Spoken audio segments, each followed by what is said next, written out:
Lucio Degani ci mette tutta la sua arte in Labirinto armonico di Pietro Locatelli.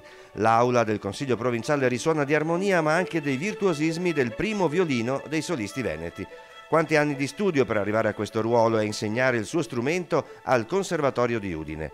Il premio internazionale Claudio Scimone, seconda edizione, organizzato da Rotary e Inner Wheel di Padova in memoria del fondatore dei solisti, è rivolto ai musicisti d'archi, violinisti, violisti, violoncellisti e contrabbassisti di tutto il mondo, nati però dopo il 31 dicembre 1998, un premio che sta diventando un riferimento mondiale. In questo momento che tutti stiamo passando, in cui il futuro, i giovani sono la grande chance che abbiamo, il fatto di renderlo così importante diventa una cosa estremamente fondamentale grazie alla generosità di chi sostiene il premio Scimone. La generosità degli eredi dell'imprenditore padovano Claudio Pancolini, scomparso a causa del Covid, ha permesso di triplicare il montepremi del concorso, con l'istituzione di 2 nuovi premi e 4 borse di studio.